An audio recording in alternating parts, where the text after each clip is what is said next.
Hi guys, magluluto po tayo ng simpleng ulam ngayon. Ang kailangan lang po natin ay zucchini. Slice lang po natin ng maninipis. So ayan, gayahin nyo na lang po yung ginagawa ko or depende po sa inyo. And maggagayat lang din po tayo ng kamatis. Siyempre ang ating main ingredients ay yung ating itlog. Kailangan natin i-soak yung zucchini sa asin para ito ay lumambot. Para hindi tayo mahirapan magluto mamaya.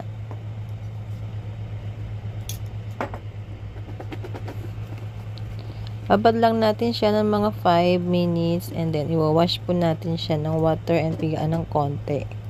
Kahit wag na pigaan guys. Kung gusto nyo yung fibers pa rin ng gulay nandyan. Just to avoid watery lang naman. Maglagay na po tayo ng mantika sa ating kawali at lulutuin na po natin ng ating itlog. So, ayan. Depende na po sa inyo guys kung paano nyo gagawin na pagluto sa itlog. So, ayan. Ganyan yung ginawa ko. Scrambled egg. At pagluto ng itlog, syempre kailangan po natin siyang i-set aside.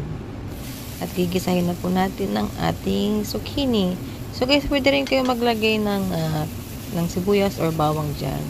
Yung sa akin kasi is kung ano lang meron kasi sa bahay na ginamit ko. Simple lang talaga na kung ano makikita mo sa loob ng kitchen. So paghaluin na po natin yung kamatis tsaka yung zucchini. Magtimpla lang po tayo ng asin tsaka paminta, pampalasa, chicken powder, or kung ano yung gusto nyo pampalasa dyan guys. Napakasimple lang po na ito. Kung mayroon kayong zucchini sa bahay at kamatis at itlog, ay pwede na kayong makagawa ng simpleng ulam. Pero healthy. Napaka-healthy na ito guys. Best ito sa mga nagda-diet. Like me, diet kuno.